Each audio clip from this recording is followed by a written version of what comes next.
என் இணைய தமிழ் நண்பர்களுக்கு புரிசெய்கிறார் சுந்தரின் அன்பான வணக்கங்கள். சில ஆச்சரியமான விஷயங்கள்லாம் நான் உங்ககிட்ட சொல்லணும். நான் ரொம்ப நாளாக கிரிப்டோ பற்றி நான் எதுவும் வீடியோ போட்டது கிடையாது. அதுக்கு காரணம் நான் சொல்லியிருந்தேன். நான் போன வாரம் ஒரு வீடியோ போட்டிருந்தேன். அந்த வீடியோ நீங்கள் பார்க்கலன்னா இந்த லிங்கில் போய் கிளிக் பண்ணுங்கள், அந்த வீடியோவை பாருங்கள். நான் வெளிநாட்டுக்கு மூவ் ஆகிட்டதால நான் எதுக்கு இந்தியாவில் ட்ரேட் பண்ணணும், இந்தியாவில் ட்ரேட் பண்ணால் நான் இந்தியன் கவர்மெண்ட்டுக்கு டேக்ஸ் பே பண்ணணும், ஸோ வெளிநாட்டில் ட்ரேட் பண்ணால் நான் டேக்ஸ் பே பண்ண வேண்டியதில்லைன்ட்டு நான் வெளிநாட்டுக்கு மூவ் ஆகிட்டேன். நான் வெளிநாட்டு எக்ஸ்சேஞ்சில் தான் ட்ரேட் பண்ணுறேன். இந்த டெல்டா எக்ஸ்சேஞ்ச் அவங்க குளோபல் பிளாட்ஃபார்மும் ஒன்று வச்சுருக்காங்க, இந்தியன் பிளாட்ஃபார்மும் வச்சுருக்காங்க. இந்த குளோபல் பிளாட்ஃபார்முக்கும் இந்தியன் பிளாட்ஃபார்முக்கும் என்ன வித்தியாசம் அதை முதல்ல பார்த்துருவோம். இந்தியன் பிளாட்ஃபார்மில் நீங்கள் ட்ரேட் பண்ணிங்கனால் நீங்கள் இந்தியன் கேஒய்சி தான் கொடுக்கணும், இந்திய ரூபா தான் கொடுக்கணும். உங்களுக்கு லாபம் வந்தாலும் இந்திய ரூபாயில் தான் வரும், நஷ்டம் வந்தாலும் இந்திய ரூபாயில் தான் வரும். நீங்கள் வாங்குறீங்கன்னா உங்களுக்கு எதிராக விற்கிறவர் அவரும் இந்தியன் ருப்பீஸில் தான் பே பண்ணுவார். ஸோ இது எல்லாமே இந்தியன் ருப்பீஸ்லேயே ட்ரேட் நடக்கும். பணம் எங்கேயும் வெளிநாட்டுக்கு போகாது. அது ஒன்று. ரெண்டாவது, இந்த லாபமோ நஷ்டமோ எல்லாமே இந்திய ரூபாயில் தான் கேல்குலேட் ஆகும். ஆனால் சும்மா ஒரு கணக்கு பார்க்கறதுக்காக என்ன விலைக்கு வாங்கினீங்க அப்படின்னு கேட்டால், பிட்காயின் யூஎஸ் டாலரில் தானே ட்ரேட் நடக்குது. என்ன விலைக்கு வாங்கணும்னா உங்ககிட்ட இருக்கிற இந்திய ரூபாயை அதை ஈக்குவலன்ட் டு யூஎஸ் டாலராக கன்வெர்ட் பண்ணி அங்கே காமிச்சிருவாங்க. காமிச்சிட்டு அதை இது பண்ணுவாங்க, அவ்வளோதான். மற்றபடி எல்லாமே இந்திய ரூபாயில் தான் நடக்கும். Delta dot exchange financial intelligence unit அப்படின்னு ஒன்று இருக்குது மினிஸ்ட்ரி ஆஃப் ஃபைனான்ஸில். அவங்கக்கிட்ட ரிஜிஸ்டர் பண்ணியிருக்காங்க. அவங்க கேட்குற டேட்டாலாம் இவங்க ப்ரொவைட் பண்ணணும். ஸோ இது எப்படின்னு சொன்னால், நீ செபி மாதிரி ஒரு 100% ரெகுலேட்டட் கிடையாது. But it is regulated by finance ministry. So ஒரு அன்அஃபிஷியல் ரிப்போர்ட் என்ன சொல்லுதுன்னா, கிட்டத்தட்ட 10 கோடி பேர் கிரிப்டோவில் ட்ரேட் பண்ணுறாங்க அப்படின்னு சொல்லிட்டு. பொதுவாக நான் என்னுடைய யூடியூப் நான் பங்குச்சந்தை பற்றி பேசுகிறேன். அது வட இந்தியாவில் நிறைய பேர் பார்க்குறாங்க. இருந்தாலும் இந்த கிரிப்டோ பற்றி நான் இன்னும் அந்தளவுக்கு ஒரு அறியப்படாத முகம் தான் கிரிப்டோவை பொறுத்த வரைக்கும். அது நான் ஒரு புதுமுகம் அப்படின்னு சொல்லலாம். அதனால தான் ஒரு ஆச்சரியமான விஷயம் என்னென்னா, நான் போன வாரம் ஒரு வீடியோ தமிழ்லேயும் போட்டிருந்தேன், இங்கிலீஷ்லேயும் போட்டிருந்தேன். ஆனால் தமிழ் வீடியோ நல்லா ஓடி இருக்குது. இங்கிலீஷ் வீடியோவை விட தமிழ் வீடியோ நிறைய பார்வையாளர்களை இழுத்துருக்குது. இங்கிலீஷ் வீடியோன்றது இந்தியா முழுக்க பார்க்குறாங்க, தமிழ் வீடியோன்றது தமிழ்நாட்டில் இருக்கிறவங்க மட்டும்தான் பார்ப்பாங்க. தமிழ்நாட்டிலே நிறைய பேர் ஆங்கிலத்தில் தான் பார்ப்பாங்க. இருந்தாலும் அது உண்மையிலே ஒரு ஆச்சரியமான விஷயந்தான். சரி, இப்போது டைம் வேஸ்ட் பண்ணாமல் நேரடியாக நம்ம கம்ப்யூட்டருக்கு போயிடுவோம். லாஸ்ட் வீக்கு நான் ஒரு வீடியோ போட்டிருந்தேன். அந்த வீடியோவில் நான் ஒரு ஸ்ட்ராட்டஜி ஷேர் பண்ணியிருந்தேன். அந்த ஸ்ட்ராட்டஜி என்னென்னா, அந்த ஸ்ட்ராட்டஜி பேர் ஷார்ட் ஸ்ட்ராடல். அதாவது நான் பண்ணும்போது பிட்காயின் ஒரு கிட்டத்தட்ட $89,000 அப்படின்னு இருந்தது. அப்போ நான் என்ன பண்ணியிருந்தேன், 91,000 கால் புட்டு 2 செல் பண்ணியிருந்தேன். 91,000 கால், 91,000 புட் 2 செல் பண்ணியிருந்தேன். எந்த எக்ஸ்பைரினா, இது ஒரு 30th ஜனவரி. அது ஒரு கிட்டத்தட்ட ஒரு 10 வாரம் இருக்குதுன்னு நினைக்கிறேன். 30ஆம் தேதி ஜனவரிக்கு பார்த்தீங்கன்னா, போன வாரத்துலேருந்து ஜனவரி 30 வரைக்கும் பார்த்தீங்கன்னா ஒரு கிட்டத்தட்ட 10 வாரம் தள்ளி இருக்கிற எக்ஸ்பைரியில் நான் பண்ணியிருந்தேன். ஸோ அதோடைய ரிப்போர்ட் இப்போ பார்த்துருவோம், ஒரு வாரம் கழிச்சு என்ன நடந்ததுன்ட்டு. ஸோ அந்த வீடியோ நீங்கள் பார்த்துருந்தீங்கன்னா உங்களுக்கு தெரிஞ்சிருக்கும். 91,000 புட்டு, 91,000 கால். இந்த 91,000 புட்டு செல் பண்ணதில் கிட்டத்தட்ட $114 ப்ராஃபிட்டில் இருக்கிறேன். 91,000 கால் செல் பண்ணதில் கிட்டத்தட்ட $4 ப்ராஃபிட்டு. இது ரெண்டும் சேர்ந்து கிட்டத்தட்ட ஒரு $120 ப்ராஃபிட்டில் இருக்கிறேன். $120 ப்ராஃபிட்டு. நான் போன வாரம் வீடியோ செக் பண்ணுங்க வேணும்னா, இதுக்கு நான் பே பண்ண மார்ஜினே $230 $240 தான். ஸோ $240 நம்ம மார்ஜின் பே பண்ணிவிட்டு ஒரே வாரத்தில் $120 ப்ராஃபிட் வந்துருக்குது. அது கிட்டத்தட்ட 50% ரிட்டர்ன் ஒரே வாரத்தில். இது ஒரு எக்ஸ்ட்ராடினரி ரிட்டர்ன். ஸோ நான் பொதுவாக சொல்லுவேன், the biggest risk in your life is not taking any risk. ஆனால் அதே நேரத்தில் ரொம்ப அன்டியூ ரிஸ்க்கும் எடுக்கக்கூடாது. ஸோ இந்த கிரிப்டோ பொறுத்த வரைக்கும் ஹைலி வாலட்டைல், எங்கே வேணாலும் மூவ் ஆகும். ரொம்ப ஹை ரிஸ்க் இது ரொம்ப ஹை ரிஸ்க்குன்றதுனால உங்ககிட்ட இருக்கிற எல்லா பணத்தையும் இதில் போடக்கூடாது, ஏதோ ஒரு சிறிய தொகை. ஸோ நான் சும்மா ஒரு $240 போட்டேன். இப்போ ஒரு $120 ப்ராஃபிட் வந்துருக்குது. இது ஓகே. ஒரு வாரத்துக்கு $100 ப்ராஃபிட் பண்ணால் கூட 4 வாரத்தில் நமக்கு பார்த்தீங்கன்னாக்கா $400 கிடைக்கும். அது வந்து நல்ல ஒரு பெரிய தொகை தான்.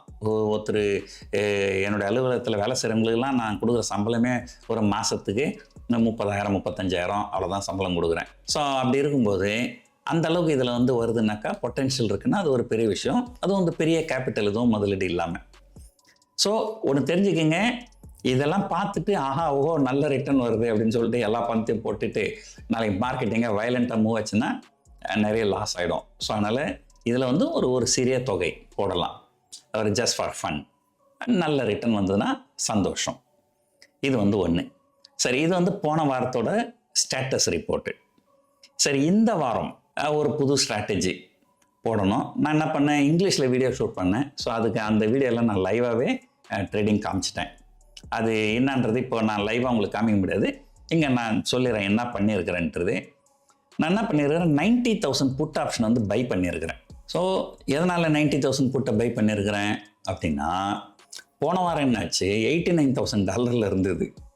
$89,000 அது கிட்டத்தட்ட $80,000 கிட்ட போச்சு. அந்த $80,000 கிட்ட போயிட்டு திரும்ப இப்போது $90,000 வந்துருச்சு. அப்போ கீழே போகும்போது ஐயோ தொடர்ந்து கீழே போகும்போது பயமாக இருக்குமோ. ஆனால் எனக்கு வந்து 75,000 தான் எனக்கு லோவர் பிரேக் ஈவன். 75,000 வரைக்கும் எனக்கு ஒன்றும் பிரச்சனை இல்லை. இருந்தாலும் நம்ம கீழே போயிடுமா அப்படின்னு ஒரு பயம் இருக்குது. இப்போ கொஞ்சம் ரெக்கவர் ஆகிடுச்சு. சரி, இப்போ நம்ம என்ன பண்ணுவோம், ஒரு திரும்ப கீழே இறங்கிச்சுன்னா ஒரு நம்ம $90,000 புட் ஆப்ஷன் பை பண்ணோம்னா மார்க்கெட் கீழே போனால் நமக்கு ப்ராஃபிட் வரும். ஆனால் அது என்ன ப்ரைஸில் ட்ரேட் நடக்கும்னாக்கா $630 90,000 புட்டா $6,300 கிட்ட ட்ரேட் நடக்கும். $6,280 கிட்ட ட்ரேட் நடக்குது. நீங்கள் அவ்வளோ கொடுத்துட்டு நாளைக்கு மார்க்கெட் மேலே போச்சுன்னா மொத்தமே ஜீரோவுக்கு போயிடுமே. அஃப்கோர்ஸ் இது $6,284 நான் வந்து 0.1 டைம் தான் நான் செல் பண்ணியிருக்கிறேன். இது 1 டைம் பண்ணல, 0.1 டைம் தான். ஸோ அப்போ பாயிண்ட் என்னென்னா, ஒரு பை பண்ணிடுறோம் 90,000 புட்டு. நம்ம 80,000 புட்டு வந்து டபுள் த குவான்டிட்டி செல் பண்ணியிருக்கிறேன். இதில் பார்த்தீங்கன்னா ஒரு 2,750 கிட்ட, 2,750 × 2 $5,500. நான் இங்கே $6,200 பே பண்ணிட்டேன், $5,700 நான் கலெக்ட் பண்ணிட்டேன். ஸோ இன்னும் டிஃப்ரென்ஸ் இருக்குது. அந்த டிஃப்ரென்ஸை கலெக்ட் பண்ணுறதுக்காக நான் நம்ம ஒரு $1,25,000 கால் செல் பண்ணிக்கிறேன். ஸோ ஃபஸ்ட்டு பாயிண்ட்டு, இதோட பேர் வந்து புட் ரேஷியோ. 90,000 புட்டை பை பண்ணிவிட்டு 80,000 புட்டு டபுள் த குவான்டிட்டி செல் பண்ணியிருக்கேன். எனக்கு லோவர் பிரேக் வந்து $70,000 கிட்ட வரும். $70,000 போகும்போது பார்த்துக்கலாம் இப்போதைக்கு. ஏன்னா ஓரளவுக்கு உலகம் முழுக்க பங்குச்சந்தைகள்லாம் ரெக்கவர் ஆகுது, பிட்காயினும் ரெக்கவர் ஆகுது. ஸோ அதனால் 70,000 கீழே போகிறதுக்கு வாய்ப்பு இல்லை. பட் போனால் என்ன பண்ணுறதுன்றதை நான் அப்புறம் சொல்கிறேன். ஸோ இது வந்து பண்ணிட்டோம். அதே போல் அந்த கையை விட்டு நம்ம $6,284 கொடுக்குறோம். ஆனால் நமக்கு இங்கே 2 × 2,700 $5,400 $5,500 தான் கிடைக்குது. அந்த டிஃப்ரென்ஸை கலெக்ட் பண்ணுறதுக்காக ஒரு கால். அது எதனால் வந்து $1,25,000 காலை செலக்ட் பண்ணியிருக்கிறேன்னா, பிட்காயினோட ஆல் டைம் ஹையை வந்து $1,25,000 தான். அதனால தான் ஆல் டைம் ஹையை தாண்டும் போது பார்த்துக்குது அப்படின்னு சொல்லிட்டு அதை $1,25,000 காலை செல் பண்ணிக்கிறேன். இதை எக்ஸிக்யூட் பண்ண உடனே வந்து எல்லாம் ஒரு மைனர் லாஸ் தான் காமிக்கும். அது என்ன காரணம்னா, இந்த கிரிப்டோவில் பெரிய பிரச்சனை என்னென்னா இந்த லிக்விடிட்டி. இப்போ ஒரு 90,000 புட்டு எடுத்துக்கிட்டிங்கனாக்கா, ஒரு 90,000 புட்டு இருந்தால் பையர் வந்து 6,100 142, செல்லர் வந்து 6,192. $50 டிஃபரன்ஸ் இருக்குது பைக்கும் செல்லுக்கும். நான் மார்க்கெட் ஆர்டர் தான் போட்டு எக்ஸிக்யூட் பண்ணேன். அப்போ என்ன ஆகும், அதில் அந்த $50 வீணாக போயிடும். அது வேறு வழி கிடையாது. ஏன்னா நிறைய பேர் வந்து இந்த லாங் டேர்ம் ஆப்ஷனில் ட்ரேட் பண்ணாங்கன்னா லிக்விடிட்டி இருக்கும், இதில் பெருசாக லிக்விடிட்டி இருக்காது. ஸோ கிரிப்டோவில் ட்ரேட் பண்ணுறதுல அது ஒரு சின்ன ட்ராபேக் இருக்குது. பட் லாஸ்ட் வீக் நான் பண்ணும்போதும் அதே தான் நடந்தது. இந்த லிக்விடிட்டி பிரச்சனை இருந்தது. நான் எக்ஸிக்யூட் பண்ண உடனே $20 $25 லாஸ் தான் காமிச்சது. ஆனால் இப்போ அந்த லாஸ் எல்லாம் வைப் அவுட் ஆகிட்டு இப்போ $100 $115 ப்ராஃபிட் காமிக்குது. ஸோ இந்த வாரம் வந்து ஒரு ஸ்ட்ராட்டஜி எடுத்துருக்கிறேன். இது என்ன நடக்க போகுது அப்படின்றத பார்ப்போம். ஸோ சம்மரி 1, லாஸ்ட் வீக் ஒரு ட்ரேட் எடுத்திருந்தேன், அதை அப்டேட் கொடுத்தாச்சு. 2வது, இந்த வாரம் ஒரு ட்ரேட் எடுத்துருக்கிறேன், அதை காமிச்சிட்டேன். லாஸ்ட் வீக் பண்ண ட்ரேடோட ஸ்ட்ராட்டஜியோட பேர் வந்து ஷார்ட் ஸ்ட்ராடல். இந்த வாரம் பண்ண ஸ்ட்ராட்டஜி வந்து ஒரு புட் ரேஷியோ ப்ளஸ் ஒரு கால் செல். இதை பண்ணியிருக்கிறேன். இது எப்படி போகுது அப்படின்றது நம்ம பார்ப்போம். திரும்ப கம்ப்யூட்டருக்கு வந்துருமே. ஓகே, ஸோ இது என்ன நடக்க போகுது அப்படின்றத நான் அப்டேட் பண்ணுறேன். மீன்வைல் நீங்கள் delta.exchangeல ட்ரேட் பண்ணணும்னு நினச்சிங்கனால் அவங்க லிங்க் ஒன்று இருக்குது இந்த டிஸ்கிரிப்ஷனில். அந்த லிங்க்கை கிளிக் பண்ணி நீங்கள் அக்கௌண்ட் ஓப்பன் பண்ணிக்கின்னு நீங்கள் ட்ரேட் பண்ணலாம். ஃபைனான்ஷியல் இன்டெலிஜென்ஸ் யூனிட் அப்படின்னு ஒன்று இருக்குது மினிஸ்ட்ரி ஆஃப் ஃபைனான்ஸில். அவங்கக்கிட்ட வந்து இவங்க வந்து ரிஜிஸ்டர் பண்ணியிருக்கிறாங்க. ஸோ இது வந்து ஒரு ரெகுலேட்டட்னா அது செபி ரெகுலேஷன் மாதிரி கிடையாது. இது வந்து ஃபைனான்ஸ் மினிஸ்ட்ரியோட ரெகுலேஷன் கீழே இவங்க வருவாங்க.